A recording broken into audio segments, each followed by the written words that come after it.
नमस्कार विद्यार्थी मित्रांनो, एल.एस. अकॅडमी यूट्यूब चॅनलवर आपल्या सर्वांचे स्वागत आहे। तर आज आपण जिल्हा न्यायालय भरती पेपरातील काही महत्त्वाचे प्रश्न कव्हर करणार आहोत। व्हिडिओ शेवटपर्यंत पहा आणि व्हिडिओ आवडल्यास व्हिडिओला लाईक आणि यूट्यूब चॅनलला सबस्क्राईब करा। प्रश्न क्रमांक पहिला, भारतातील सर्वात शेवटी स्थापन झालेले उच्च न्यायालय कोणते आहे? प्रश्न क्रमांक पहिला, भारतातील सर्वात शेवटी स्थापन झालेले उच्च न्यायालय कोणते आहे? ऑप्शन क्रमांक 1, अमरावती उच्च न्यायालय हे भारतातील सर्वात शेवटी स्थापन झालेले उच्च न्यायालय आहे। प्रश्न क्रमांक दुसरा, भारतीय कुटुंब न्यायालय कायदा केव्हा अस्तित्वात आला? प्रश्न क्रमांक दुसरा, भारतातील कुटुंब न्यायालय कायदा केव्हा अस्तित्वात आला? ऑप्शन क्रमांक 2, 1986 या वर्षी भारतातील कुटुंब न्यायालय कायदा अस्तित्वात आला। प्रश्न क्रमांक तिसरा, भारतीय सर्वोच्च न्यायालयाची किती न्यायमूर्ती आहेत? प्रश्न क्रमांक तिसरा, भारतीय सर्वोच्च न्यायालयाची किती न्यायमूर्ती आहेत? ऑप्शन क्रमांक 3, 34 हे भारतीय सर्वोच्च न्यायालयाचे न्यायमूर्ती आहेत। प्रश्न क्रमांक चौथा, सध्या महाराष्ट्र राज्यात जिल्हा व सत्र न्यायालयांची संख्या किती आहे?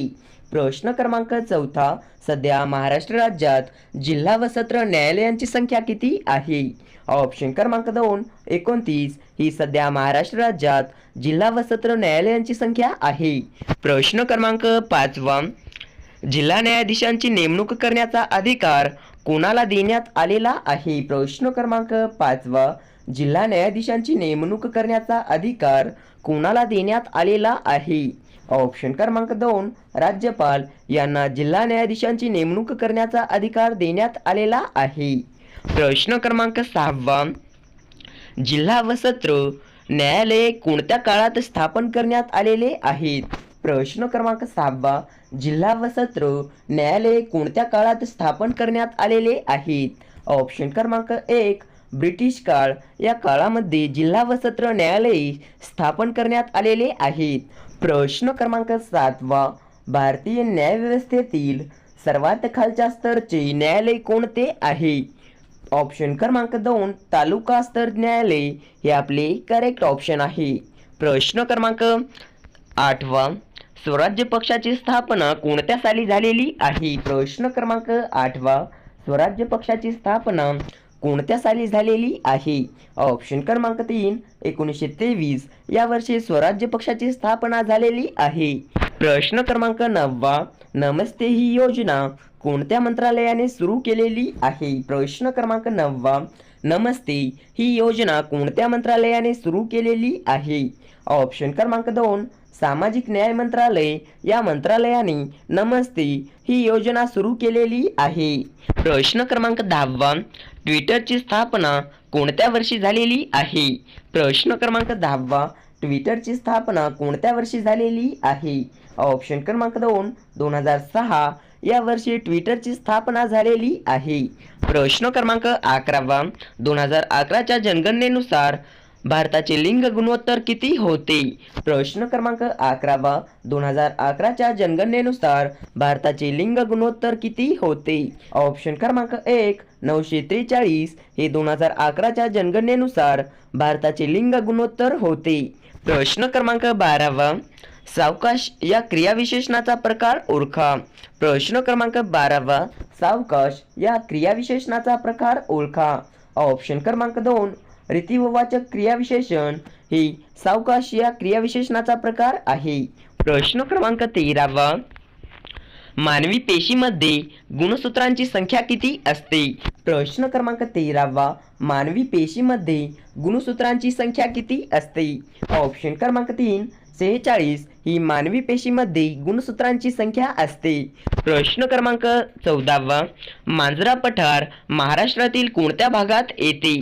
प्रश्न क्रमांक 14, मांजरा पठार महाराष्ट्रातील कोणत्या भागात येते? ऑप्शन क्रमांक 1, मराठवाडा या भागामध्ये मांजरा पठार येते। प्रश्न क्रमांक 15, खालीलपैकी कोणत्या ठिकाणी शिवाजी विद्यापीठ आहे? प्रश्न क्रमांक 15, खालीलपैकी कोणत्या ठिकाणी शिवाजी विद्यापीठ आहे? ऑप्शन क्रमांक 4, कोल्हापूर या ठिकाणी शिवाजी विद्यापीठ आहे. प्रश्न क्रमांक 16वा, खालीलपैकी भारत हा डॅश डॅश देश आहे. प्रश्न क्रमांक 17वा, खालीलपैकी भारत हा डॅश डॅश देश आहे. ऑप्शन क्रमांक 3, विकसनशील हे भारत देश आहे. प्रश्न क्रमांक 18वा, रोजगार हमी योजना पहिल्यांदा कोणत्या जिल्ह्यात सुरू झालेली आहे? प्रश्न क्रमांक 18वा, रोजगार हमी योजना पहिल्यांदा कोणत्या जिल्ह्यात सुरू झालेली आहे? ऑप्शन क्रमांक 2, सांगली या जिल्ह्यामध्ये रोजगार हमी योजना पहिल्यांदा सुरू झालेली आहे. प्रश्न क्रमांक 19वा, गॅट करारामध्ये 1947 साली प्रथम किती देश सहभागी झाले? प्रश्न क्रमांक 19वा, गॅट करारामध्ये 1947 साली प्रथम किती देश सहभागी झाले? ऑप्शन क्रमांक 3, 43 हे आपले करेक्ट ऑप्शन आहे. प्रश्न क्रमांक 20वा, श्यामची आई हे पुस्तक खालीलपैकी कोणी लिहिलेले आहे? प्रश्न क्रमांक 20वा, श्यामची आई हे पुस्तक खालीलपैकी कोणी लिहिलेले आहे? ऑप्शन क्रमांक 1, साने गुरुजी यांनी श्यामची आई हे पुस्तक लिहिलेले आहे. प्रश्न क्रमांक 21वा, विधानसभेत समान मते पडल्यास निर्णायक मत देण्याचा अधिकार कोणाला असतो? प्रश्न क्रमांक 21वा, विधानसभेत समान मते पडल्यास निर्णायक मत देण्याचा अधिकार कोणाला असतो? ऑप्शन क्रमांक 4, सभापती यांना.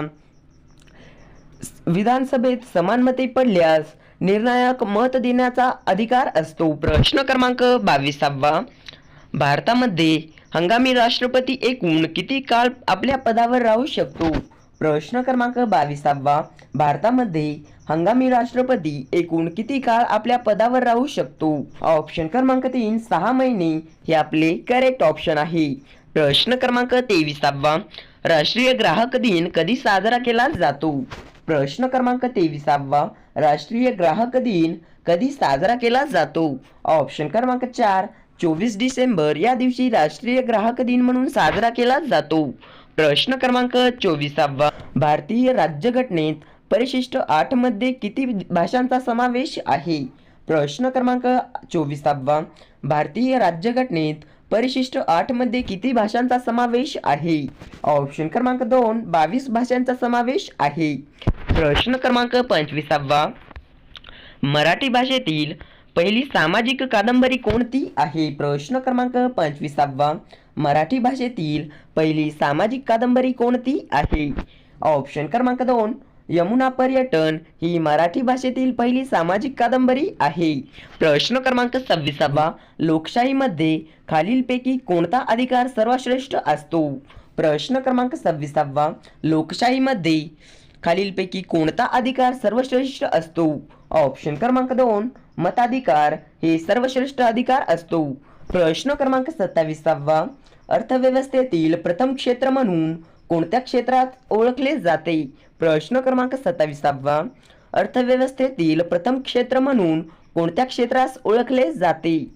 ऑप्शन क्रमांक 1, कृषी क्षेत्रास ओळखले जाते. प्रश्न क्रमांक 28वा, खालीलपैकी कुंडूज शहर कोणत्या देशात वसलेले आहे? ऑप्शन क्रमांक 4, अफगाणिस्तान या देशामध्ये कुंडूज शहर वसलेले आहे. प्रश्न क्रमांक 29वा, भारताने आशियाचे किती टक्के क्षेत्र व्यापलेले आहे? प्रश्न क्रमांक 29वा, भारताने आशियाचे किती टक्के क्षेत्र व्यापलेले आहे? ऑप्शन क्रमांक 2, 13.56% क्षेत्र भारताने आशियाचे व्यापलेले आहे. प्रश्न क्रमांक 30वा, सत्यार्थ प्रकाश हे पुस्तक खालीलपैकी कोणी लिहिलेले आहे? प्रश्न क्रमांक 30वा, सत्यार्थ प्रकाश हे पुस्तक खालीलपैकी कोणी लिहिलेले आहे? ऑप्शन क्रमांक 2, स्वामी दयानंद सरस्वती यांनी सत्यार्थ प्रकाश हे पुस्तक लिहिलेले आहे.